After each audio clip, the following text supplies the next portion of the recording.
ಓಂ ಶ್ರೀ ಗುರು ಬಸವಲಿಂಗಾಯ ನಮಃ.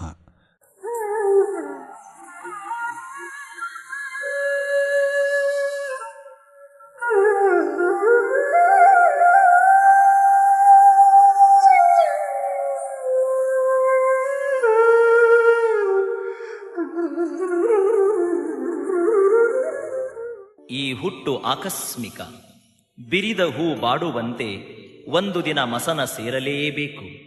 ಬಂದು ಹೋಗುವ ಬದುಕಿನಲ್ಲಿ ಮನೆಗೆ ಬಂದ ಕೋಗಿಲೆ ತನ್ನ ವನವ ನೆನೆವಂತೆ, ಮನೆಗೆ ಬಂದ ಆನೆ ತನ್ನ ಕಾಡು ನೆನೆವಂತೆ, ಮರ್ತ್ಯಕ್ಕಿಳಿದು ಬಂದ ಮಾನವರೆಲ್ಲ ಮಹಾದೇವನನ್ನ ನೆನೆದು ಮಹಾಮಾನವರಾಗಬೇಕಲ್ಲವೇ?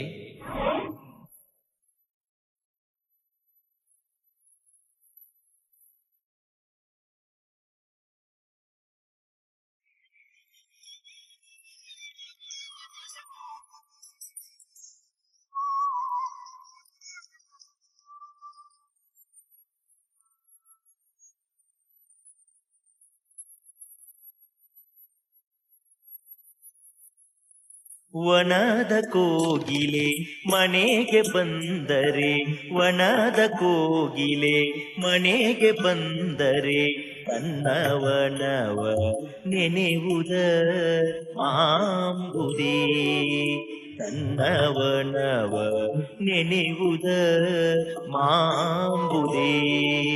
ಮಲೆಯ ಗಜವು ಮನೆಗೆ ಬಂದರೆ, ಮಲೆಯ ಗಜವು ಮನೆಗೆ ಬಂದರೆ, ತನ್ನ ಮಾಲೆಯ ನೆನೆವುದ ಮಾಂಬುದೇ ಮಾಂಬುದೇ. ವನದ ಕೋಗಿಲೆ ಮನೆಗೆ ಬಂದರೆ, ವನದ ಕೋಗಿಲೆ ಮನೆಗೆ ಬಂದರೆ, ತನ್ನವನವ ನೆನೆವುದ ಮಾಂಬುದೇ, ತನ್ನವನವ ನೆನೆವುದ ಮಾಂಬುದೇ.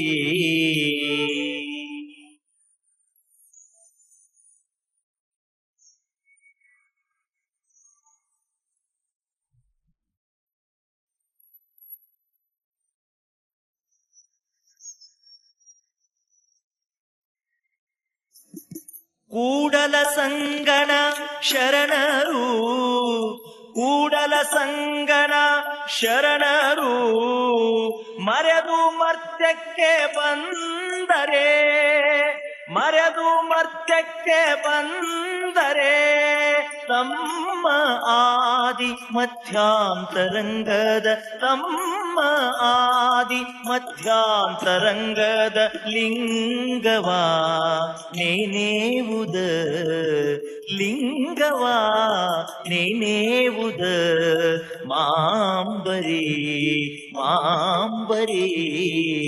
ವನದ ಕೋಗಿಲೆ ಮನೆಗೆ ಬಂದರೆ, ವನದ ಕೋಗಿಲೆ ಮನೆಗೆ ಬಂದರೆ, ತನ್ನವನವ ನೆನೆವುದ ಮಾಂಬುದೇ, ತನ್ನವನವ ನೆನೆವುದ ಮಾಂಬುದೇ, ತನ್ನವನವ ನೆನೆವುದ ಮಾಂಬುದೇ.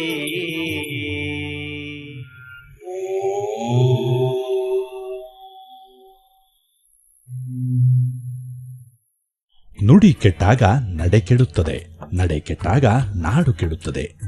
ನಾಡಿನಲ್ಲಿ ಅಪ್ರಾಮಾಣಿಕರು ಹೆಚ್ಚಾಗುತ್ತಾರೆ. ಇಂತಹ ಅಮಾಯಕ ಮಕ್ಕಳಿಗೆ ತಂದೆ ತಾಯಿಯೋಪಾದಿಯಲ್ಲಿ ಅಪ್ಪಿಕೊಂಡು ಸರಿಪಡಿಸಿ ಮುನ್ನಡೆಸಿದವರು ನಮ್ಮ ಬಸವಣ್ಣನವರು. ಆ ತಬ್ಬಲಿ ಮಕ್ಕಳೇ ದೀನರು, ದಲಿತರು, ನೊಂದವರು, ಧ್ವನಿ ಇಲ್ಲದವರು, ಅಲಕ್ಷಿತರು. ಇಂತಹ ಮಕ್ಕಳನ್ನು ಅಪ್ಪ, ಬೊಪ್ಪ, ಅಕ್ಕ, ಅಣ್ಣ ಎನ್ನುವ ಹೃದಯ ಬಾಂಧವ್ಯದಿಂದ ತಬ್ಬಿದವರು ನಮ್ಮ ಬಸವಣ್ಣನವರು. ಬಸವಣ್ಣನವರ ಈ ಮಹಾಮಣಿಹವನ್ನು ಕನ್ನಡ ನಾಡಿನ ಅನೇಕ ಮಠಗಳು, ಮಠಾಧೀಶರು ಮುಂದುವರಿಸಿಕೊಂಡು ಬಂದರು. ಇಂತಹ ಮಠಗಳಲ್ಲಿ ಬಸವ ತತ್ವವನ್ನು ಅಚಲವಾಗಿ ನಂಬಿ ಹಿಂದುಳಿದ ಜನಾಂಗಗಳಿಗೆ ಇಷ್ಟಲಿಂಗ ದೀಕ್ಷೆಯನ್ನು ನೀಡಿ ಜಾತ್ಯತೀತ ತತ್ವವನ್ನು ಎತ್ತಿ ಹಿಡಿದು ಬಸವ ತತ್ವವನ್ನು ನಡೆ ನುಡಿಯಲ್ಲಿ ತಂದು ಆಚರಿಸುತ್ತಿರುವವರು ಇಳಕಲ್ಲಿನ ಶ್ರೀ ವಿಜಯ ಮಹಾಂತೇಶ್ವರ ಸಂಸ್ಥಾನ.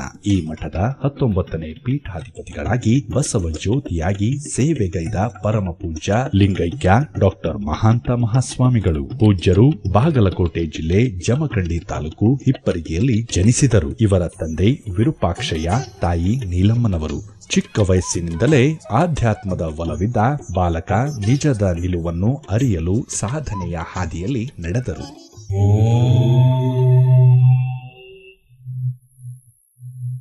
ಇವರ ಗುರುಗಳಾದ ಅಥಣಿ ತಾಲೂಕಿನ ಸಾವದಿ ಗ್ರಾಮದ ವಿರಕ್ತ ಮಠದ ಶ್ರೀ ಸಂಗನ ಬಸವ ಸ್ವಾಮಿಗಳು. ಮಹಾಂತ ಸ್ವಾಮಿಗಳು 10ನೇ ವಯಸ್ಸಿನಲ್ಲಿರುವಾಗ ಮಗುವಿಗೆ ದೀಕ್ಷೆ ಕೊಟ್ಟು ಮಠಕ್ಕೆ ಸ್ವೀಕಾರ ಮಾಡಿಕೊಂಡರು. ಪ್ರಾಥಮಿಕ ವಿದ್ಯಾಭ್ಯಾಸ ಹಿಪ್ಪರಿಗೆಯ ಸರ್ಕಾರಿ ಶಾಲೆಯಲ್ಲಿ ಮುಗಿಸಿ ಸಂಸ್ಕೃತಾಭ್ಯಾಸ, ವಚನ ಸಾಹಿತ್ಯದ ಬಗ್ಗೆ ಅಭ್ಯಾಸ ಮಾಡಿದರು.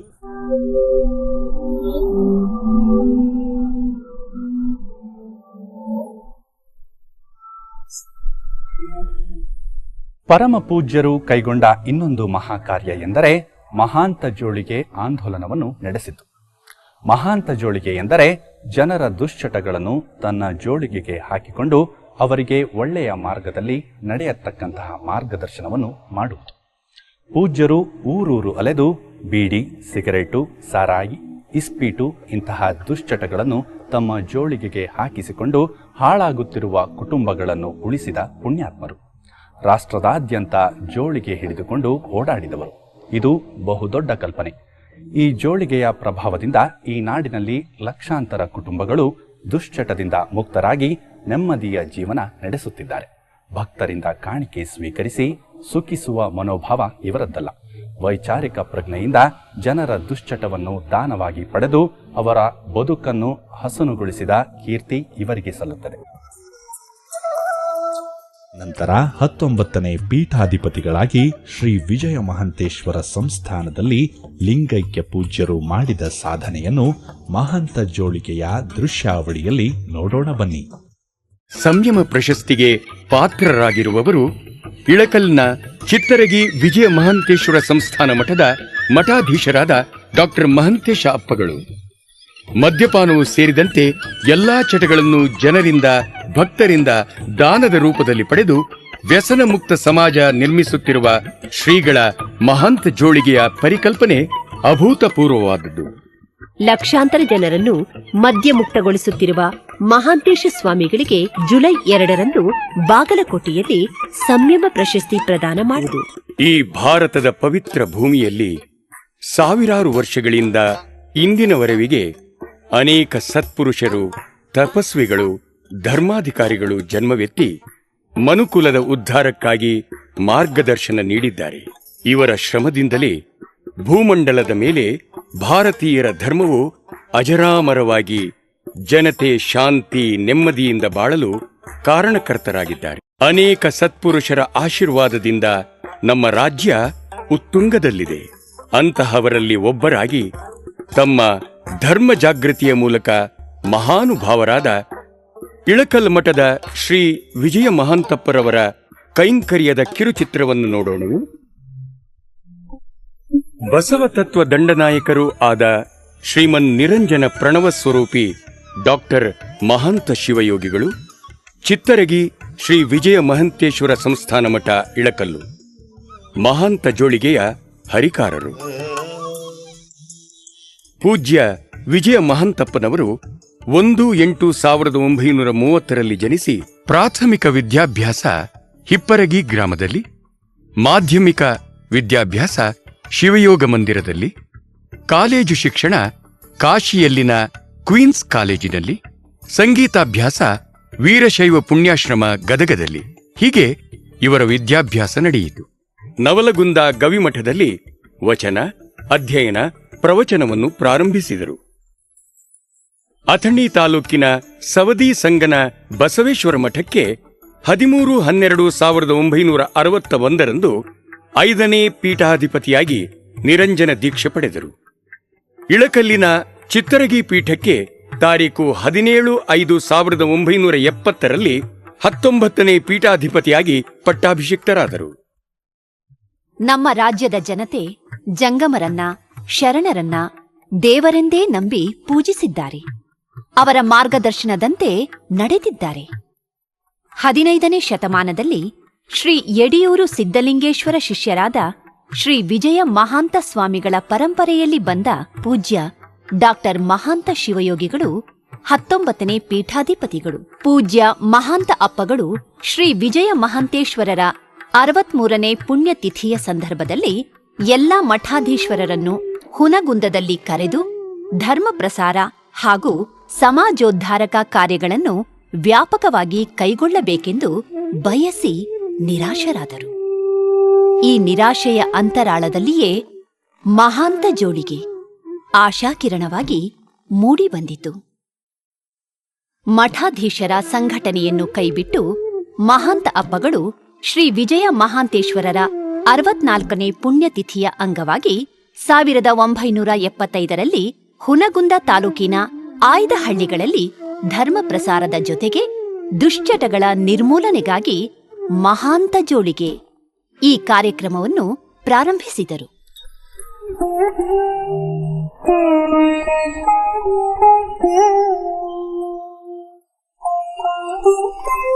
ಇಳಕಲ್ಲಿನ ಈ ದೇವರು ಬಡವರ ಪಾಲಿಗೆ ಅಕ್ಷಯ ಪಾತ್ರೆಯಾಗಿದ್ದಾರೆ. ಈ ಮಹಾಂತ ಶರಣರು ಜನರಿಗಾಗಿ ತಮ್ಮ ಜೀವನವನ್ನೇ ತ್ಯಾಗ ಮಾಡಿದ್ದಾರೆ. ಮಹಾಂತ ಜೋಳಿಗೆ ಒಂದು ಅರ್ಥಪೂರ್ಣ ಪರಿಕಲ್ಪನೆ. ಮಹಾಂತ ಎಂದರೆ ಧರ್ಮಾಧಿಕಾರಿ, ಜೋಳಿಗೆ ಎಂಬುದು ಭಿಕ್ಷೆಯ ಚೀಲ. ಮಹಾಂತ ಅಪ್ಪಗಳು ಧರ್ಮ ಪ್ರಸಾರದ ಜೊತೆಗೆ ದುಶ್ಚಟಗಳ ನಿರ್ಮೂಲನೆಗಾಗಿ ಮಹಾಂತ ಜೋಳಿಗೆಯನ್ನು ಬಳಸಿಕೊಂಡರು. ಸಮಾಜ ಪರಿಶುದ್ಧಿಯ ಮಾಧ್ಯಮವಾಗಿ ವ್ಯಕ್ತಿಯ ಅಂತರಂಗವನ್ನು ಬೆಳಗುವ ಭಾಗ್ಯ ಜ್ಯೋತಿಯನ್ನಾಗಿ ರೂಪಿಸಿಕೊಂಡರು. ಸುತ್ತಮುತ್ತಲಿನ ಪ್ರದೇಶಗಳಲ್ಲಿ ಸಂಚರಿಸಿ ಸದ್ದು ಗದ್ದಲವಿಲ್ಲದೆ ವಿನೂತನವಾದ ನೈತಿಕ ಕ್ರಾಂತಿಯೊಂದರ ಆಂದೋಲನಕ್ಕೆ ನಾಂದಿ ಹಾಡಿದ್ದು ಈ ಮಹಾಂತ ಜೋಳಿಗೆ. ಹಲವಾರು ದುಶ್ಚಟಗಳಿಗೆ ಬಲಿಯಾಗಿ ಬದುಕನ್ನು ದುರಂತಮಯವಾಗಿ ಮಾಡಿಕೊಂಡ ವ್ಯಕ್ತಿಗಳ ಸುಧಾರಣೆಗೆಂದೇ ಸೃಷ್ಟಿಯಾದದ್ದು ಈ ಮಹಾಂತ ಜೋಳಿಗೆ. ಮಹಾಂತ ಜೋಳಿಗೆ ಭಕ್ತರ ಶ್ರಮದ ಗಳಿಕೆಯನ್ನು ಕಾಣಿಕೆಯ ರೂಪದಲ್ಲಿ ಕೊಂಡೊಯ್ಯುವ ಭೋಗ ಜೋಳಿಗೆಯಲ್ಲ, ಮಾನವ ಸ್ವಭಾವಕ್ಕೆ ಅಂಟಿದ ದೌರ್ಬಲ್ಯ ದುರ್ಗುಣಗಳನ್ನು ಪರುಷ ಸ್ಪರ್ಶದಿಂದ ಪರಿವರ್ತಿಸಲು ಹೊರಟಿರುವ ಮಹಾಂತ ಜಂಗಮದ ಯೋಗ ಜೋಳಿಗೆ. ಶ್ರೀ ಮಹಾಂತ ಅಪ್ಪನವರ ಮನಸ್ಸಿನಲ್ಲಿ ಮೂಡಿದ ಈ ಜೋಳಿಗೆಯ ಕಲ್ಪನೆಯೇ ಅದ್ಭುತವಾದುದು. ಪ್ರೇಮದ ಪರಿಸರದಲ್ಲಿ ಸಾಮಾಜಿಕ ಪರಿವರ್ತನೆಯನ್ನು ಸಾಧಿಸುವ ಏಕೈಕ ಗುರಿಯೇ ಮಹಾಂತ ಜೋಳಿಗೆಯ ಮಹತ್ವದ ಗುರಿ. ಶ್ರೀ ಮಹಾಂತಪ್ಪನವರು ಊರೂರಿಗೆ ಹೋಗಿ ದುಶ್ಚಟಗಳಿಗೆ ದಾಸರಾಗಿರುವ ಮನೆಯವರ ಕದ ತಟ್ಟಿ ಪ್ರೇಮದ ಜೋಳಿಗೆಯನ್ನು ಅವರ ಮನದ ಮುಂದೆ ಹರಡಿ ದುಶ್ಚಟಗಳ ಭಿಕ್ಷೆ ಬೇಡುವ ಶ್ರೀ ಮಹಾಂತಪ್ಪನವರ ಈ ಭಿಕ್ಷಾಟನೆಯ ಲೀಲೆ ರೋಮಾಂಚನಕಾರಿಯಾದದ್ದು. ಸದ್ದುಗದ್ದಲವಿಲ್ಲದೆ ಯಾವ ಪ್ರಚಾರದ ಅಬ್ಬರವೂ ಇಲ್ಲದೆ ಗುಪ್ತಗಾಮಿನಿಯಾಗಿ ಬೆಳೆದು ಬಂದಿದೆ ಈ ಯೋಗ ಜೋಳಿಗೆ. ಇಳಕಲ್ಲಿನ ಚಿತ್ತರಗಿ ಸಂಸ್ಥಾನ ಪೀಠದ ಶ್ರೀ ಮಹಂತ ಅಪ್ಪನವರು ಹಾಕಿಕೊಂಡ ಜೋಳಿಗೆಗೆ ಭಕ್ತರಿಂದ ಕಾಳು ಕಡ್ಡಿ ವಸ್ತು ಒಡವೆಗಳನ್ನು ಬೇಡುವುದಿಲ್ಲ. ಎಲ್ಲ ವ್ಯಸನಗಳನ್ನು ಇಲ್ಲೇ ಹಾಕಿರಿ, ಸಲ್ಲಲಿಂದೇ ಸ್ವಾಮಿಗೆ ಎನ್ನುತ್ತಾ ಹಳ್ಳಿಗಳನ್ನು ಸಂಚರಿಸಿ ಭಕ್ತರ ದುಶ್ಚಟಗಳ ಭಿಕ್ಷೆ ಬೇಡುತ್ತಾರೆ. ಶ್ರೀ ಮಹಾಂತಪ್ಪನವರು ಯಾವ ಕಾರಣಕ್ಕೂ ಪ್ರಚಾರ ಪಡೆದವರಲ್ಲ. ನಿಮ್ಮನ್ನೇ ಗೊತ್ತಿಲ್ಲದೆ ನಾಶ ಮಾಡುವ ಚಟಗಳನ್ನು, ಕೆಟ್ಟ ಅಭ್ಯಾಸಗಳನ್ನು, ಮೋಸ ವಂಚನೆಗಳನ್ನು ನನ್ನ ಜೋಳಿಗೆಗೆ ಹಾಕಿ, ನೋವೆಲ್ಲ ನನಗಿರಲಿ, ಸಂತೋಷ ನೆಮ್ಮದಿ ಆರೋಗ್ಯ ಎಲ್ಲ ನಿಮಗಿರಲಿ ಎಂದು ಹಗಲಿರಳು ಶ್ರಮಿಸುತ್ತಾ ಅನೇಕರನ್ನ ಕುಡಿತದಿಂದ ಕೆಟ್ಟ ಚಟಗಳಿಂದ ಮುಕ್ತಿಗೊಳಿಸಿದ್ದಾರೆ. ಮನುಷ್ಯರಾಗಿ ಬದುಕಲು ದಾರಿ ತೋರಿದ್ದಾರೆ. ಮಹಾಂತ ಜೋಳಿಗೆಯ ಶಿವಶಿಲ್ಪಿಗಳಾಗಿ ಧಾರ್ಮಿಕ ಜಾಗೃತಿ, ನೈತಿಕ ಎಚ್ಚರಿಕೆ ಹಾಗೂ ಸಾಂಸ್ಕೃತಿಕ ಅಭಿವೃದ್ಧಿಯನ್ನು ಅನುಪಮವಾಗಿ ನೆರವೇರಿಸಿದ್ದಾರೆ. ಇವರ ಮಾರ್ಗದರ್ಶನದಂತೆ ಸಾವಿರಾರು ಜನರು ಚಟಗಳಿಂದ ಬಿಡುಗಡೆಯಾಗಿ ಉತ್ತಮ ಜೀವನವನ್ನು ನಡೆಸುತ್ತಿದ್ದಾರೆ. ನಮಸ್ಕಾರ, ನನ್ನ ಹೆಸರು SG ತೇಲಿ ಇಲ್ಕಲ್. ನಾನು ಸ್ನೇಹಿತರ ಸಹವಾಸದಿಂದ ನಾನು ಕುಡಿತದ ಚಟಕ್ಕೆ ಬಲಿಯಾಗಿದ್ದೆ. ಹೆಂಡತಿ ಮಕ್ಕಳು ಎಲ್ಲರೂ ದೂರಾಗಿದ್ದರು, ಬಂಧು ಮಿತ್ರರು ಎಲ್ಲರೂ ದೂರಾಗಿದ್ದರು. ಅದು ಮಹಾಂತ ಸ್ವಾಮಿಗಳ ಆಶೀರ್ವಾದದಿಂದ ನಾನು ಮಹಾಂತ ಜೋಳಿಗೆಯಲ್ಲಿ ನನ್ನ ದುಶ್ಚಟಗಳನ್ನು ಹಾಕಿದ್ದೇನೆ. ಮಹಾಂತ ಗುರುಗಳು ನನಗೆ ತಿಳುವಳಿಕೆ ಕೊಟ್ಟಿದ್ದರಿಂದ ಈಗ ನಾನು ಎಲ್ಲ ರೀತಿಯಿಂದಲೂ ನಾನು ಆರ್ಥಿಕವಾಗಿ ಹಾಗೂ ಹೆಂಡರು ಮಕ್ಕಳ ಜೊತೆಗೆ ಒಳ್ಳೆಯ ಸಂಸಾರಿಕನಾಗಿ ಬಾಳಲು ಹತ್ತಿದ್ದೇನೆ. ನಮಸ್ಕಾರ ರೀ, ನನ್ನ ಹೆಸರು ಸುಭಾಷ್ ಈಶ್ವರಪ್ಪ ವಾರದ ಮರೇಗುದ್ದಿ. ನಮ್ಮ ತಂದೆಯವ್ರು ಕುಡಿದು ತೀರ್ಕೊಂಡು ಬಿಟ್ರಿ. ನಾ ಕುಡಿದು 4 ಎಕರೆ ತೋಟ ಆಗಿ ಮಾಡೀನಿ. ನೀವು ಚಟ ಜೋಳಿಗೆ ಹಾಕಿರಿ, ನೀವು ಚಟದಿಂದ ಮುಕ್ತಿ ಹಾಕಿರಿ ಅಂತೇಳಿ ನಮ್ಮನ್ನು ಒಬ್ಬರು ಶರಣರು ಕರ್ಕೊಂಡು ಹೋದ್ರೆ ಜೋಳಿಗೆ ಹಾಕಿಸ್ರಿ. ಅದೇನು ಜೋಳಿಗೆ ಹಾಕಿನ್ರಿಲ್ಲ ಸರ, ಮುಂದೆ ನನಗೆ ಚಟ ಅನ್ನೋದು ನೆನಪಿಲ್ಲ ಆಗಿಬಿಡ್ತೀರಿ. ಬರ್ಬರ್ತಾ ಹಂಗೆ ಕಮ್ಮಾಗೋದು ತಾನಿಂತಾನ ಹೋಗಿಬಿಡ್ತೀರಿ. ಅದು ಆ ನಂತರ ರೀ ಎಲ್ಲ ಖಾಲಿ ಮಾಡಿಬಿಟ್ಟಿನಿ ರೀ, ಕುಡಿದು ಎಲ್ಲ ಹಾಗೇ ಮಾಡಿಬಿಟ್ಟಿನಿ ನಡ್ರಿಲ್ಲ. ಮುಂದೆ ಜೀವನ ಅನ್ನೋದು ನಮ್ಮದೊಂದು ಕಷ್ಟದ ಸಂಗತಿಗೆ ಬಂದಿತ್ತು ರೀ. ಅದು ಅಪ್ಪಾರ ಪುಣ್ಯ ರೀ, ಅವ್ರ ಮಾಂತ ಜೋಳಿಗೆ ಕರ್ಪೆಯಿಂದ ರೀ ಇವತ್ತು ಆರಾಮದೀವಿ ರೀ. ನೋಡಿ, ಅಪ್ಪಾರ ಜೋಳಿಗೆಗೆ ಯಾರೋ ಕುಡುಕ್ರಿಲ್ರಿ ಇವತ್ತು, ಅವ್ರ ಜೋಳಿಗೆಗೆ ಹಾಕಿದ್ರೆ ಅವ್ರ ಉದ್ಧಾರ ರೀ. ಅಂಥ ಒಂದು ಅಪಾರ ಶಕ್ತಿ ರೀ. ಮಹಾಂತ ಜೋಳಿಗೆಯ ಸಂಚಾರ ಕರ್ನಾಟಕದಲ್ಲಿ ಕಳೆದ 35 ವರ್ಷಗಳಿಂದ ವಿಜಾಪುರ, ಬಾಗಲಕೋಟೆ, ಹುನಗುಂದ, ಮುದ್ದೇಬಿಹಾಳ, ರಾಯಚೂರು ಜಿಲ್ಲೆ, ಲಿಂಗಸುಗೂರು, ಕುಷ್ಟಗಿ, ಬೆಂಗಳೂರು, ದಾವಣಗೆರೆ ಹೀಗೆ ಸಾವಿರಾರು ಹಳ್ಳಿಗಳಲ್ಲಿ ಸಂಚರಿಸಿ ಮಹಾಂತ ಜೋಳಿಗೆ ಸಂಚಾರ ಕನ್ನಡ ನಾಡಿಗೆ ಸೀಮಿತವಾಗಿಲ್ಲ. ಇತರೆ ರಾಜ್ಯಗಳಾದ ಮಹಾರಾಷ್ಟ್ರ, ಆಂಧ್ರ, ತಮಿಳುನಾಡು, ದಿಲ್ಲಿಯವರೆಗೆ ವಿಸ್ತರಿಸಿ ವಿದೇಶದ ಇಂಗ್ಲೆಂಡಿನವರೆಗೆ, ಯುರೋಪ್ ಖಂಡದ ಸ್ಕಾಟ್ಲ್ಯಾಂಡ್, ವೇಲ್ಸ್, ಐರ್ಲ್ಯಾಂಡ್, ಆಂಗಲ್ಸಿ ನಡುಗುಡ್ಡೆಗಳಲ್ಲಿ ಸಂಚರಿಸಿದ್ದಾರೆ. ಮಹಾಂತ ಜೋಳಿಗೆ ಸಂಚರಿಸುವ ಗ್ರಾಮಗಳಲ್ಲಿ ಸ್ವಾಮಿಗಳ ಅಧ್ಯಕ್ಷತೆಯಲ್ಲಿ ಸಭೆಗಳನ್ನು ಏರ್ಪಡಿಸಿ ಪ್ರಾಧ್ಯಾಪಕರು, ಸಮಾಜ ಕಾರ್ಯಕರ್ತರು, ಊರ ಪ್ರಮುಖರು ದುಶ್ಚಟಗಳಿಂದ ಉಂಟಾಗುವ ಕೆಟ್ಟ ಪರಿಣಾಮಗಳ ಬಗ್ಗೆ ಜನರಿಗೆ ತಿಳಿ ಹೇಳುತ್ತಿದ್ದರು. ನಂತರ ಮಹಾಂತ ಶ್ರೀಗಳು ಕುಡಿತ, ಮಟಕ, ಇಸ್ಪೀಟ್, ವ್ಯಭಿಚಾರ ಮುಂತಾದ ಚಟಗಳಿಂದ ಉಂಟಾಗುವ ಅನಾಹುತಗಳ ಬಗ್ಗೆ ವಿವರಿಸಿ ಯಾರಾದರೂ ಅಂಥ ಚಟಗಳಿಗೆ ಅಂಟಿಕೊಂಡಿದ್ದರೆ ಅವುಗಳನ್ನು ತನ್ನ ಜೋಳಿಗೆಗೆ ಹಾಕಿ ಎಂದು ಕೇಳಿಕೊಳ್ಳುತ್ತಿದ್ದರು. ಮದ್ಯಪಾನದಿಂದ ಮನುಷ್ಯ ತನ್ನ ಜೀವನವನ್ನೇ ಹಾಳು ಮಾಡಿಕೊಂಡು ತನ್ನ ಆಯುಷ್ಯವನ್ನೆಲ್ಲ ಕಳೆದು ನಿರ್ಗತಿಕನಾಗಿ ತಿರುಗತಕ್ಕಂಥ ಒಂದು ವ್ಯವಸ್ಥೆಯನ್ನು ನಾವು ನೋಡಿದ್ದೇವೆ. ಅಂಥವರು ಕೂಡ ಜೋಳಿಗೆ ಚಟವನ್ನು ಹಾಕಿ ಅವರು ಪುನೀತರೂ ಆಗಿದ್ದಾರೆ. ಈ ಅರ್ಥದಲ್ಲಿ ಮಹಾಂತ ಜೋಳಿಗೆ ಕಾರ್ಯ ಅತ್ಯಂತ ಯಶಸ್ವಿಯಾಗಿ ಸುಲಭವಾಗಿ ನಾಡಿನುದ್ದಕ್ಕೂ ಸಂಚರಿಸಿದೆ. ಶ್ರೀಗಳ ಮಾತಿಗೆ ಪರಿವರ್ತಿತಗೊಂಡ ಚಟಾಧೀಶರು ತಮ್ಮ ತಮ್ಮ ಚಟಗಳನ್ನು ಮಹಾಂತ ಜೋಳಿಗೆಗೆ ಹಾಕುತ್ತಿದ್ದರು. ಅಂಥವರಿಗೆ ಶ್ರೀಗಳು ಆಶೀರ್ವದಿಸಿ ಒಳ್ಳೆಯ ಜೀವನ ನಡೆಸಲು ಆಶೀರ್ವದಿಸುತ್ತಿದ್ದರು. ಇನ್ನೊಂದು 4 ದಿವಸ ನೀವು ಬದುಕಬೇಕನ್ನೋ ಅಪೇಕ್ಷೆ ಇದ್ರ ಚಟ ಮಾಡೋರು, ಅವರು ಇವತ್ತು ಚಟ ಬಿಟ್ರಿ ಅಂತಂದ್ರ ನೀವು ದೀರ್ಘಾಯುಷ್ಯಗಳಾಗ್ತೀರಿ. ನಿಮ್ಮ ಆಯುಷ್ಯ ಬೆಳೀತದ, ನಿಮ್ಮ ಮನೆತನ ಬೆಳೀತದ, ನಿಮ್ಮ ಏನು ಒಂದು ಪರಂಪರೆ ಅದ, ಒಳ್ಳೆಯ ಪರಂಪರೆ ಮನೆತಂದು ಅದು ಇನ್ನೂ ಬೆಳಕೊಂತ ಹೋಗ್ತದೆ. ಶ್ರೀಗಳು ದಿನದ 24 ಗಂಟೆಯಲ್ಲಿ 15ರಿಂದ 20 ಗಂಟೆಯವರೆಗೆ ಬಡವರಿಗಾಗಿ, ಅವರ ಒಳಿತಿಗಾಗಿ ಚಿಂತಿಸುತ್ತಾರೆ. ಪೂಜ್ಯ ಶ್ರೀ ಮಹಾಂತಪ್ಪಗಳಿಗೆ ನಾಡಿನ ಅನೇಕ ಸಂಘ ಸಂಸ್ಥೆಗಳು, ವಿಶ್ವವಿದ್ಯಾಲಯದ ಗೌರವ ಪ್ರಶಸ್ತಿಗಳಾದ ಇಳಕಲ್ಲಯತಿ, ಸರ್ವಸಮರ್ಪಿತ, ಶರಣಸಿರಿ ಪ್ರಶಸ್ತಿ, ಡಾಕ್ಟರ್ ಆಫ್ ಲೆಟರ್ಸ್ ಹೀಗೆ ನೂರಾರು ಪ್ರಶಸ್ತಿಗಳ ಸುರಿಮಳೆಯನ್ನು ನಾವು ಕಾಣಬಹುದು. ಕನ್ನಡ ನಾಡಿನ ಅನೇಕ ಪ್ರಸಿದ್ಧ ಲೇಖಕರು ಶ್ರೀಗಳನ್ನು ಕುರಿತು ಇಳಕಲ್ ಮಹಾಂತ ಶಿವಯೋಗಿಗಳು, ಮಹಾಂತ ದರ್ಶನ, ಮಹಾಂತ ಮಂದಾರ, ಮಹಾಂತ ಜೋಳಿಗೆ, ಮಹಾಂತ ಜೋಳಿಗೆಯ ಫಲಶ್ರುತಿ, ಕವಿಗಳು ಕಂಡ ಮಹಾಂತ ಶಿವಯೋಗಿಗಳು, ಅಭಿನಂದನಾ ಗ್ರಂಥ, ಚಿತ್ತರಗಿ ಇಳಕಲ್ ಸಂಸ್ಥಾನ ಮಠ, PhDಗೆ ಮಹಾಪ್ರಬಂಧ, ಇಂಗ್ಲಿಷ್ನಲ್ಲಿ light off Basava in London, role of religion in social reformation and transformation ಎಂಬ 10 ಪುಸ್ತಕಗಳು ಬಂದಿರುವುದು ಶ್ರೀಗಳ ಚಿಂತನೆಗೆ ಮತ್ತು ಮಾನವ ಕಲ್ಯಾಣಕ್ಕೆ ಅವರು ಕೈಗೊಂಡ ಕಾರ್ಯಕ್ರಮಗಳಿಗೆ. ಪೂಜ್ಯ ಗುರು ಮಹಾಂತ ಸ್ವಾಮಿಗಳು ರಚಿಸಿರುವ ಮಹಾಂತ ಜೋಳಿಗೆ ಎಂಬ ರೂಪಕ ವಿಜಯ ಮಹಾಂತ ಕಲಾಲೋಕ ಇಳಕಲ್ ಇವರು ನಾಡಿನ 10 ಕಡೆ ಪ್ರದರ್ಶನವನ್ನು ನೀಡುತ್ತಿರುವುದು ಶ್ಲಾಘನೀಯ.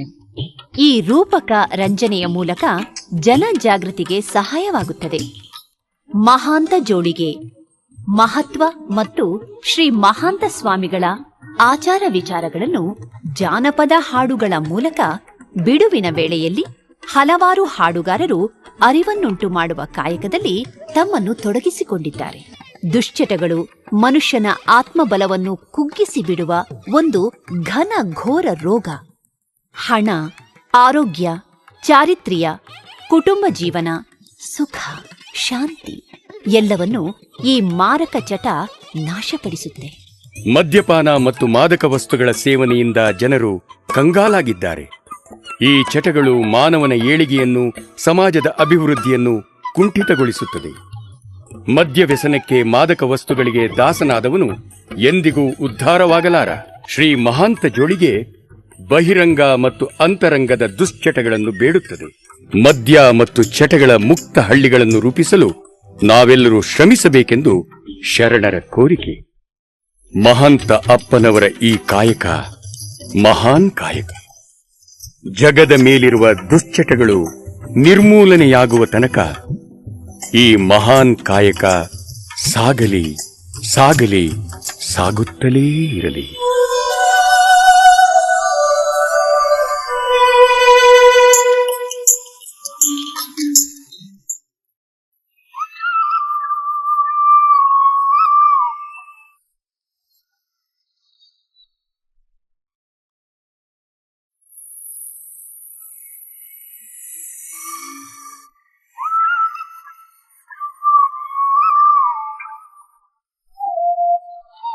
ಎರಡು 2011-12 ಸಾಲಿನ ಸಂಯಮ ಪ್ರಶಸ್ತಿಗೆ ಪಾತ್ರರಾದವರು ಇಳಕಲ್ಲಿನ ಚಿತ್ತರಗಿ ಶ್ರೀ ವಿಜಯ ಮಹಾಂತೇಶ್ವರ ಮಹಾಸಂಸ್ಥಾನ ಮಠದ ಶ್ರೀಮನ್ ನಿರಂಜನ ಪ್ರಣವ ಸ್ವರೂಪಿಗಳಾದ ಡಾಕ್ಟರ್ ಮಹಾಂತ ಶಿವಯೋಗಿಗಳು. ಪರಮಪೂಜ್ಯ ಡಾಕ್ಟರ್ ಮಹಾಂತ ಶಿವಯೋಗಿಗಳು ಮಹಾಂತ ಜೋಳಿಗೆ ಎಂಬ ಅದ್ಭುತ ಪರಿಕಲ್ಪನೆಯ ಹರಿಕಾರರು. ಬಸವ ತತ್ವದ ದಂಡನಾಯಕರು. ಸಮಾಜೋದ್ಧಾರ್ಮಿಕ ಅನಿಷ್ಟಗಳ ಭಿಕ್ಷೆ ಬೇಡಿ ಮನುಕುಲದ ಉದ್ಧಾರಕ್ಕಾಗಿ ಅರ್ಪಿತಗೊಂಡವರು. ವ್ಯಸನ ಮುಕ್ತ ಪೀಡಿತರ ಬದುಕು ಹಸನುಗೊಳಿಸಬೇಕು ಎಂಬ ಭಾವ ತಮ್ಮಲ್ಲಿ ಮೂಡಿದ್ದು ನಿಜಕ್ಕೂ ಈ ಭುವನದ ಭಾಗ್ಯವೇ. ಮೂಢನಂಬಿಕೆಗಳು, ಕಂದಾಚಾರ, ದುರ್ವ್ಯಸನ, ದುಶ್ಚಟಗಳಂತಹ ಅನಿಷ್ಟಗಳನ್ನು ಭಿಕ್ಷೆ ಬೇಡಿ ಜೋಳಿಗೆಗೆ ತುಂಬಿ ಮನುಕುಲದ ಅಭ್ಯುದಯಕ್ಕೆ ಶ್ರಮಿಸಿದ ಹಾಗೂ ಶ್ರಮಿಸುತ್ತಿರುವ ಮಹಾಂತ ಜೋಳಿಗೆಯ ಹರಿಕಾರರಿಗೆ ಕರ್ನಾಟಕ ರಾಜ್ಯ ಮದ್ಯಪಾನ ಸಂಯಮ ಮಂಡಳಿಯು 2/7/2012 ಬಾಗಲಕೋಟೆಯ ಶ್ರೀ ಬಸವೇಶ್ವರ ವೀರಶೈವ ವಿದ್ಯಾವರ್ಧಕ ಸಂಘ ಆವರಣದಲ್ಲಿರುವ ಎಸ್ ನಿಜಲಿಂಗಪ್ಪ ವೈದ್ಯಕೀಯ ಮಹಾವಿದ್ಯಾಲಯ ಹಾಗೂ ಆಸ್ಪತ್ರೆಯ ಶತಾಬ್ದಿ ಭವನದಲ್ಲಿ ಸಂಯಮ ಪ್ರಶಸ್ತಿಯ ಪ್ರದಾನ ಸಮಾರಂಭ ವೈಭವಯುತವಾಗಿ ಏರ್ಪಡಿಸಿತ್ತು. ಹೊಸ ಚಿಗುರು, ಹಳೆಯ ಬೇರುಗಳ ಮಿಶ್ರಣದಂತಿರುವ ಬಾಗಲಕೋಟೆ ನಗರ ಡಾಕ್ಟರ್ ಮಹಾಂತ ಶಿವಯೋಗಿಗಳನ್ನು ಬರಮಾಡಿಕೊಳ್ಳಲು ಸಂಭ್ರಮಿಸಿತು. ವಾದ್ಯಗೋಷ್ಠಿಯೊಡನೆ ಸ್ವಾಮಿಗಳನ್ನು ಬರಮಾಡಿಕೊಳ್ಳುತ್ತಿರುವ ಗಣ್ಯರು.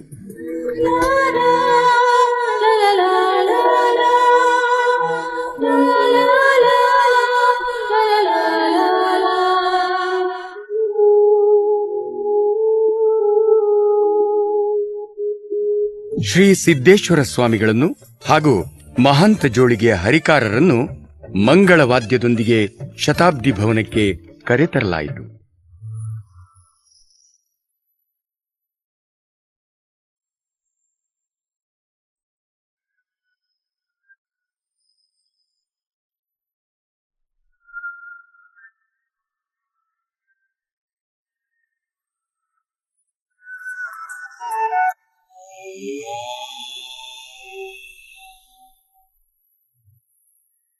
ಶ್ರೀ ಬಸವ ಟಿವಿಯಲ್ಲಿ ಬಿತ್ತರಿಸಿದ ನೇರ ದೃಶ್ಯಾವಳಿಗಳ ಕೆಲವು ದೃಶ್ಯಗಳನ್ನು ನೋಡೋಣ ಬನ್ನಿ.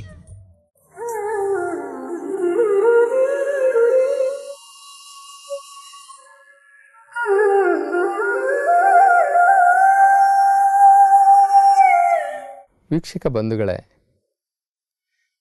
ಕರ್ನಾಟಕ ರಾಜ್ಯದಲ್ಲಿ ಕನ್ನಡಿಗರಿಗೆ, ಬಸವಾಭಿಮಾನಿಗಳಿಗೆ, ಬಸವ ಧರ್ಮಕ್ಕೆ ತುಂಬಲಾರದ ಒಂದು ನಷ್ಟ. ಇಳಕಲ್ ಚಿತ್ತರಗಿ ಮಠದ ಪರಮಪೂಜ್ಯ ಮಹಂತ ಶಿವಯೋಗಿಗಳು ಲಿಂಗೈಕ್ಯರಾಗಿದ್ದಾರೆ. ಈ ಲಿಂಗೈಕ್ಯರಾಗಿರ್ತಕ್ಕಂಥ ಈ ನಷ್ಟವನ್ನು ನಾವು ಭರಿಸಲಿಕ್ಕೆ ಸಾಧ್ಯ ಆಗೋದಿಲ್ಲ. ಆದರೆ ನಾವು ಬಸವ ಟಿ ವಿ ಮುಖಾಂತರ ಅವರಿಗೆ ಒಂದು ಭಾವಪೂರ್ವವಾದಂತಹ ಶ್ರದ್ಧಾಂಜಲಿಯನ್ನು ನಾವು ಸಮಸ್ತ ಕನ್ನಡಿಗರ ಪರವಾಗಿ, ಈ ನಾಡಿಗರ ಪರವಾಗಿ, ದೇಶ ವಿದೇಶದಲ್ಲಿರ್ತಕ್ಕಂಥ ಎಲ್ಲ ಭಕ್ತರ ಪರವಾಗಿ ಅವರಿಗೆ ಒಂದು ಭಾವಪೂರ್ವವಾದಂತಹ ಶ್ರದ್ಧಾಂಜಲಿಯನ್ನು ಅರ್ಪಿಸೋಣ. ಮಹಂತ ಸ್ವಾಮಿಗಳದ್ದು ಒಂದು ವಿಶೇಷ ಏನಪ್ಪ ಅಂತಂದರೆ, ಅತ್ಯಂತ ಸರಳ ಸ್ವಭಾವ, ತಾಯಿ ಹೃದಯ, ಜನಸ್ಪಂದನೆ ಮಾಡ್ತಕ್ಕಂಥ ರೀತಿನೇ ಬೇರೆ, ಆ ಜನಗಳನ್ನು ಆಕರ್ಷಣೆ ಮಾಡ್ತುವಂತಹ ರೀತಿನೇ ಬೇರೆ. ಯಾರಾದ್ರೂ ಮಠಕ್ಕೆ ಬಂದರೆ ಮೊದಲು ಅವರಿಗೆ ಸತ್ಕಾರ. ನಿಮಗೆ ಪ್ರಸಾದ ಆಯ್ತಾ, ನಿಮಗೆ ಪ್ರಸಾದ ಆಯ್ತಾ, ಮೊದಲು ಪ್ರಸಾದ ಮಾಡ್ರಿ. ಇವರು ಬಂದಂಥವ್ರಿಗೆ ಪ್ರಸಾದ ಮಾಡ್ರಿ ಅಂತ ಹೇಳ್ಬಿಟ್ಟು ಯಾಕೊಡ ತಿರ್ಕೊಂಡ್ಬಿಡೋದಲ್ಲ. ಅವರು ಪ್ರಸಾದದ ಕೋಣೆಗೆ ಹೋದ್ರ ಅವ್ರಿಗೆ ಪ್ರಸಾದ ಬಡಿಸ್ತಾ ಇದ್ದಾರಾ ಇಲ್ವಾ, ಒಂದು ಕಣ್ಣು ಆ ಕಡೆ ಗಮನನೇ ಇರ್ತದೆ. ಯಾವ ತರ ನೋಡ್ಕೊಳ್ತಾರೆ ಬಂದಿರೋರಿಗೆ ಆ ಕಡೆ ಒಂದು ಗಮನ ಇರ್ತದೆ. ಇವರೇ ಸ್ವತಃ ಬಂದ್ಬಿಡ್ತಾರೆ. ಅವರಿಗೆ ಬಂದಿರತಕ್ಕಂಥ ಅತಿಥಿಗಳಿಗೆ, ಭಕ್ತರಿಗೆ ಪ್ರಸಾದ ನೀಡ್ಲಿಕ್ಕೆ ತಾವೇ ಬಂದ್ಬಿಡ್ತಾರೆ. ತಾವೇ ಬಂದು ಕುಳಿತುಕೊಂಡು, ಪಕ್ಕದಲ್ಲಿ ಕುಳಿತುಕೊಂಡು ಆಹಾರವನ್ನ ನೀಡ್ತಾರೆ. ನೋಡ್ರಿ, ಊಟವನ್ನ ನೀಡ್ತಾರೆ. ತಮ್ಮ ದರ್ಶನಕ್ಕೆ ಬರ್ಲಿ, ಲಿಂಗ ಕಟ್ಟಿದ್ದೀರಾ ನೀವು? ಒಂದು ಸರ್ಕಾರಿ ಅಧಿಕಾರಿ ಬರ್ಲಿ, ಏನ್ರಿ ಲಿಂಗ ಕಟ್ಟಿದ್ದೀರಾ? ಏನ್ ನಿಮ್ಮ ಕಚೇರಿನಲ್ಲಿ ಲಂಚ ತಗೊಂತಾ ಇದ್ದೀರಾ ನೀವು? ಯಾರು ಕೇಳಿದಾರೆ ಈ ಮಾತನ್ನ? ಅವ್ರ ಪಕ್ಕದಲ್ಲಿ ಅವ್ರ ಹೆಂಡತಿ ನಿಂದು ಕುಂತ್ಕೊಂಡಿದ್, ಏನಮ್ಮ ಇವ್ರು ಹೇಳ್ತಾ ಇರೋದು ಸತ್ಯನ? ಅವ್ರೆಲ್ಲಿ ಲಂಚ ತಗೊಳಲ್ಲ ಅಂತ ಹೇಳ್ತಾರೆ, ನಿಜಾನಾ? ನಿಮ್ಮ ಯಜಮಾನ ಲಂಚ ತಗೊಳಲ್ವಾ? ಈ ತರ ಯಾರು ಪ್ರಶ್ನೆ ಕೇಳ್ತಾರೆ? ಸದ್ಯ ಕೊಟ್ಟಷ್ಟು ಕಸ್ಕೊಳ್ಳೋದು ನೋಡ್ತಾರೆ. ಅವ್ನ ಜೋಬಲ್ಲಿ ಎಷ್ಟಿದೆಯೋ ಹೆಂಗ್ ಉಪಾಯ ಮಾಡಿ ಆತರಿಂದ ಏನೋ ಒಂದು ಮಠಕ್ಕೆ ಕೆಲಸ ಮಾಡಿಸ್ಕೊಳ್ಳೋಣ. ಲಗ್ನ ಸರ ಮದುವೆ ಆಗ್ಲಿಕ್ಕೆ ತಾ ಬರ್ಬೇಕ್ರಪ್ಪ ಅಂತ ಲಗ್ನ ಪತ್ರ ತಂದ್ರ ಇದ್ರಾಗ ಏನಾರ ವ್ಯವಹಾರ ನಡೆದತ್ತ ವರದಕ್ಷಿಣೆ ತಗೊಂಡಿದ್ದೀರೇನು? ನೀವು ವರದಕ್ಷಿಣೆ ತಗೊಂಡಿದ್ದು ನಾವು ಬರೋದಿಲ್ಲ. ಇಲ್ರಿ ಬುದ್ಧಿ ಇದ್ರಿ ಅಲ್ಲ, ಒಳಗ ಏನಾರ ನಡೆದತನೋ ಮತ್ ಕೇಳೋರು. ಇಲ್ರಿ ಬುದ್ಧಿ ಇಲ್ರಿ, ಅವ್ರ ವಚನ ತಗೊಂಡು ಸರಳ. ಇನ್ನೊಂದ್ ಏನ್ ಮಾಡ್ಯಾರ ಅಂದ್ರ, ಮನೆ ಗೃಹ ಪ್ರವೇಶಕ್ಕೆ ಕರೆದ್ರು ಹುಡುಗರಿಗೆ ಶ್ರೀಮಂತ ಮನೆಯ ಕನ್ಯೆಯರನ್ನ ಕೊಡಿಸಿ ಲಗ್ನ ಮಾಡ್ತಾರೆ. ಆಮೇಲೆ ಎಷ್ಟೋ ವಿಧವೆಯರನ್ನ ಲಗ್ನ ಮಾಡ್ಯಾರ. ಹೌದು, ವಿಧವೆಯರನ್ನ ಲಗ್ನ ಮಾಡಿದ್ದಾರೆ. ಸರಳ ವಿವಾಹ ಅನ್ನೋದನ್ನ ನಿಜವಾಗಿ ಪ್ರಾಯೋಗಿಕವಾಗಿ ತಂದವರು ಇಳಕಲ್ ಸ್ವಾಮಿ. ಹೌದು ಹೌದು. ಎಷ್ಟು ಸರಳ ಅಂತಂದ್ರೆ, ಇತ್ಲಾಗ ಒಂದು 10 ರೂಪಾಯಿನ ಮಾಲೆ, ಇತ್ಲಾಗ ಒಂದು 10 ಮಾಲೆ, 20 ರೂಪಾಯಿ. ಆ 20 ರೂಪಾಯಿನ ಮಾಲೆನ ಮಾಡಿದವರು ತಂದು ಕೊಡೋರು. ಇವತ್ತು ಮೂಢನಂಬಿಕೆಗಳನ್ನ ಬಿಡಿಸಿದ್ರು, ದುಶ್ಚಟಗಳನ್ನ ಬಿಡಿಸಿದ್ರು, ಎಲ್ಲರನ್ನು ನೇರ ನುಡಿಯಿಂದ ಅವರನ್ನು ಎಚ್ಚರಿಸಿದ್ರು. ಲಂಚ ತಗೋಬೇಡಿ ಅಂತ ಗೌರ್ಮೆಂಟ್ ಅಧಿಕಾರಿಗಳಿಗೆ ಖಾಲಿ ಮುಗಿಯಕ್ ಬಂದವರಿಗೆ, ಖಾಲಿ ಮುಗಿಯೋದಕ್ಕೆ ಮುಂಚೆ ನೀನು ಒಪ್ಕೋ, ಲಂಚ ತಗೋತಾ ಇದೀಯಾ ಅಂದ್ರು. ಮನೆ ಕಟ್ಟಿ ಗೃಹ ಪ್ರವೇಶ ಕರಿಯಕ್ ಬಂದವರಿಗೆ, ಏನಪ್ಪಾ ಸತ್ಯಶುದ್ಧ ಕಾಯಕದಿಂದ ಮನೆ ಕಟ್ಟಿದ್ಯಾ ಅಥವಾ ಯಾರಿಗಾರ ನೀನ್ ಕೊಳ್ಳೆ ಹೊಡೆದಿದ್ಯಾ ಅಂತ ಕೇಳಿದ್ರು ಅಲ್ವ್ರಾ? ಈ ರೀತಿಯಾಗಿ ಹೆಂಡ್ತಿದಿರ್ನ ಪ್ರಶ್ನೆ, ನಿಮ್ ಗಂಡನಿಗೆ ಲಂಚ ತಗೋಬೇಡ ಅಂತ ಹೇಳಮ್ಮ. ಪ್ರತಿಯೊಂದು ಮನೆಯಲ್ಲೂ ಒಂದು ಹೆಣ್ಣು ಲೋಕಾಯುಕ್ತಳಾಗಿರ್ಬೇಕು, ಒಂದು ಹೆಣ್ಣು ಒಂದು ಲೋಕಾಯುಕ್ತಳಾಗಬೇಕು. ಅವಾಗ ಗಂಡ ಸರಿ ಹೋಗ್ತಾನೆ, ಸಮಾಜ ಬದಲಾವಣೆ ಆಗುತ್ತೆ ಅಂತ ಹೆಣ್ಣು ಮಕ್ಕಳಿಗೆ ಎಚ್ಚರಿಕೆ ಕೊಟ್ರು. ಎಲ್ಲೂ ಹಣಕ್ಕೆ ಆಸೆ ಬೀಳಲಿಲ್ಲ. ಸಮಾಜ ಸಮಾಜ ಸಮಾಜ, ಸಮಾಜದಿಂದ ಸಮಾಜಕ್ಕೆ ಅರ್ಪಣೆ ಮಾಡಿ ಬರೀ ಸಮಾಜ ಮಂತ್ರವನ್ನೇ ಜಪಿಸಿದಂತ ಜಂಗಮ ಮೂರ್ತಿ. ಅಂದ್ರೆ ಏಕದೇವೋಪಾಸನೆಗೆ ಈ ನಮ್ಮ ದೇಶದಲ್ಲಿ ಹೆಚ್ಚು ಮಹತ್ವವನ್ನು ಕೊಟ್ಟು ಬಸವಾದಿ ಶರಣರ ಆಶಯಗಳೇನಿತ್ತು ಆ ನೇರ ನಡೆ ನುಡಿಗಳನ್ನ ಅದೇ ರೀತಿ ಅನುಸರಣೆ ಮಾಡಿದಂಥವ್ರು ಪರಮ ಪೂಜ್ಯರು. ಅಂತಹ ಪರಮ ಪೂಜ್ಯರು ಇಡೀ ಒಂದು ನಮ್ಮ ಶರಣ ಸಂಕುಲವನ್ನ ಅಗಲಿದ್ದಾರೆ. ಬಸವ ಧರ್ಮೀಯರ ಮನಸ್ಸಿನಿಂದ ಅವರು ಉಳಿತಾರೆ, ಆದ್ರೆ ಅವ್ರ ಕಣ್ಣಿಂದ ಮರೆ ಆಗ್ಬೋದು, ಮನಸ್ಸಿಂದ ಅವರು ಮರೆ ಆಗ್ಲಿಕ್ಕೆ ಸಾಧ್ಯ ಇಲ್ಲ. ಇಡೀ ದೇಶ ವಿದೇಶಗಳಲ್ಲಿ ಅವರ ಶಿಷ್ಯರು, ಅವರ ಭಕ್ತರು ಅವರಿಗೆ ಒಂದು ಶ್ರದ್ಧಾಂಜಲಿಯನ್ನ ಅರ್ಪಣೆ ಮಾಡ್ತಾ ಇದ್ದಾರೆ. ನಾವು ಕೂಡ ನಮ್ಮ ಬಸವ ಟಿವಿಯಿಂದ ನಾವು ಅವರಿಗೆ ಒಂದು ಶ್ರದ್ಧಾಂಜಲಿಯನ್ನು ಅರ್ಪಿಸುವಂತಹ, ಒಂದು ಕೃತಜ್ಞತೆಯನ್ನು ತೋರುವಂತಹ ಒಂದು ಕಾರ್ಯಕ್ರಮವನ್ನು ನಾವು ಮಾಡ್ತಾ ಇದ್ದೀವಿ.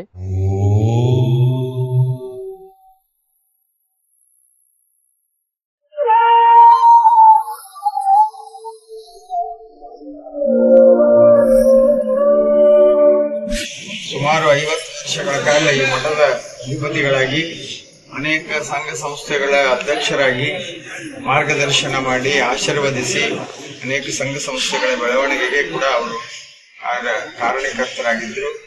ನಮ್ಮ ಮುನಗುಂದದ ವಿಜಯ ಮಹಾಂತೇಶ್ ವಿದ್ಯಾವರ್ಧಕ ಸಂಘ, ಕೋಟೆಯ ಬಸವೇಶ್ವರ ವೀರಶೈವ ವಿದ್ಯಾವರ್ಧಕ ಸಂಘದ ಅಧ್ಯಕ್ಷರಾಗಿ ಸುಮಾರು 40 ವರ್ಷಗಳಕ್ಕಿಂತ ಹೆಚ್ಚು ಕಾಲ ನಮ್ಮ ಜೊತೆಗೆ ಅವರು ಆಶೀರ್ವದಿಸಿ ಮಾರ್ಗದರ್ಶನ ಮಾಡಿದರು. ಎಲ್ಲ ಹಿರಿಯ ಪೂಜ್ಯರ ಶ್ರೀಚರಣಗಳಿಗೆ ನಮಸ್ಕರಿಸಿ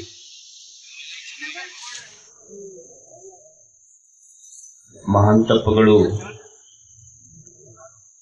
ಅವರ ವ್ಯಕ್ತಿತ್ವ ಎಂಥದ್ದು ಅಂದ್ರೆ ಅವರು ಜನರ ಕಣ್ಣಿನಿಂದ ದೂರ ಆಗಬಹುದು,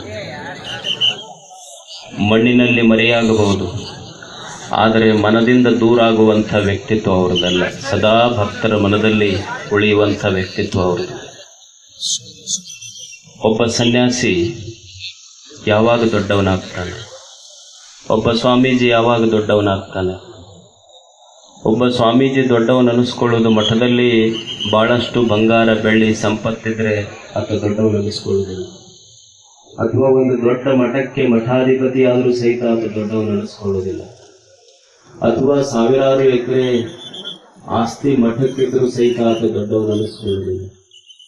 ಅಥವಾ ನೂರಾರು ಶಾಲೆ ಕಾಲೇಜುಗಳನ್ನು ಕಟ್ಟಿದ್ರು ಆತ ದೊಡ್ಡವನು ಅನಿಸ್ಕೊಳ್ಳೋದಿಲ್ಲ. ಒಬ್ಬ ಸನ್ಯಾಸಿ ಯಾವಾಗ ದೊಡ್ಡವನು ಅನಿಸ್ಕೊಳ್ತಾನಂದ್ರೆ ಯಾವಾಗ ನಿಮ್ಮಂಥ ಭಕ್ತರು ಆ ಸ್ವಾಮೀಜಿಗೆ ನಿಮ್ಮ ಹೃದಯದಲ್ಲೊಂದಿಷ್ಟು ಇರಲಿಕ್ಕೆ ಸ್ಥಳ ಕೊಡ್ತಿರಲ್ಲ, ಅವಾಗ ಆ ಸ್ವಾಮಿಗಳು ನಿಮಗೆ. ಆ ದೃಷ್ಟಿಯಲ್ಲಿ ಮಹಾಂತತ್ವಗಳು ಯಾವ ಜಾತಿ ಮತ ಪಂಥ ಅನ್ನದೆ ಬಸವ ತತ್ವವನ್ನೇ ಉಸಿರಾಗಿಟ್ಕೊಂಡು ಬದುಕಿದಂಥ ಜೀವ. ಈ ಎಷ್ಟು ಅವರು ಜನರು ಅವ್ರ ಬಗ್ಗೆ ಪ್ರೀತಿ ಪ್ರೇಮ ನೋಡಿ. ಈ ನಾಡಿನಲ್ಲಿ ಬಹಳಷ್ಟು ಜನ ಮಹಾರಾಜರು ಆಗಿ ಹೋಗಿದ್ದಾರೆ, ಮಹಾತ್ಮರು ಆಗಿ ಹೋಗ್ತಾ ಇದ್ದಾರೆ. ಯಾವ ರಾಜ ಮಹಾರಾಜನಿಗೂ ಸಹಿತ ಜನ ಇಷ್ಟೊಂದು ಭಕ್ತಿ ಶ್ರದ್ಧೆಯಿಂದ ಬಂದು ಕೈ ಮುಗಿಯುವುದಿಲ್ಲ ನಿಂತು. ಯಾಕೆ ಮಹಾರಾಜರಿಗೆ ಬಿಟ್ಟು ಮಹಾತ್ಮನಿಗೆ ಇಷ್ಟು ಶ್ರದ್ಧೆಯಿಂದ ಜನ ತಲೆಬಾಗ್ತಾರಂದ್ರೆ, ಮಹಾರಾಜ ಕೇವಲ ಮಣ್ಣನ್ನಾಳಿದ ಮಣ್ಣಿನ ಸಾಮ್ರಾಟ, ಮಹಾತ್ಮರು ಮನಸ್ಸಿನ ಸಾಮ್ರಾಟರು, ಹೃದಯ ಸಾಮ್ರಾಟರು. 2008ರಲ್ಲಿ ಕರ್ನಾಟಕ ಸರ್ಕಾರ ಶ್ರೀಗಳ ಸೇವೆಯನ್ನು ಗುರುತಿಸಿ ಅವರಿಗೆ ಬಸವ ಪುರಸ್ಕಾರವನ್ನು ನೀಡಿತ್ತು. ಶ್ರೀಗಳು ಈ ಪುರಸ್ಕಾರದಿಂದ ಬಂದ 10 ಲಕ್ಷ ರೂಪಾಯಿಗಳನ್ನು ಕನ್ನಡ ಸಾಹಿತ್ಯ ಲೋಕದ 10 ಸಾಹಿತಿಗಳಿಗೆ ತಲಾ 1 ಲಕ್ಷದಂತೆ ತಾವೇ ಖುದ್ದು ಅವರ ಮನೆಗಳಿಗೆ ತೆರಳಿ ಧನ ಸಹಾಯವನ್ನು ಮಾಡಿ ಕನ್ನಡ ಸಾಹಿತ್ಯಕ್ಕೆ ತಮಗಿದ್ದ ಗೌರವವನ್ನು ಎತ್ತಿ ಹಿಡಿದು ಆದರ್ಶವನ್ನು ಮೆರೆದಿದ್ದಾರೆ. ಓಂ ಶ್ರೀ ಗುರು ಬಸವಲಿಂಗಾಯ ನಮಃ. ಓಂ ಶ್ರೀ ಗುರು ಬಸವಲಿಂಗಾಯ ನಮಃ. ಓಂ ಶ್ರೀ ಗುರು ಬಸವಲಿಂಗಾಯ ನಮಃ. ಓಂ ಶ್ರೀ ಗುರು ಬಸವಲಿಂಗಾಯ ನಮಃ. ಓಂ ಶ್ರೀ ಗುರು ಬಸವಲಿಂಗಾಯ ನಮಃ. ಓಂ ಶ್ರೀ ಗುರು ಬಸವಲಿಂಗಾಯ ನಮಃ. ಓಂ ಶ್ರೀ ಗುರು ಬಸವಲಿಂಗಾಯ ನಮಃ. ಓಂ ಶ್ರೀ ಗುರು ಬಸವಲಿಂಗಾಯ ನಮಃ. ಓಂ ಶ್ರೀ ಗುರು ಬಸವಲಿಂಗಾಯ ನಮಃ. ಓಂ ಶ್ರೀ ಗುರು ಬಸವಲಿಂಗಾಯ ನಮಃ. ಓಂ ಶ್ರೀ ಗುರು ಬಸವಲಿಂಗಾಯ ನಮಃ. ಓಂ ಶ್ರೀ ಗುರು ಬಸವಲಿಂಗಾಯ ನಮಃ. ಓಂ ಶ್ರೀ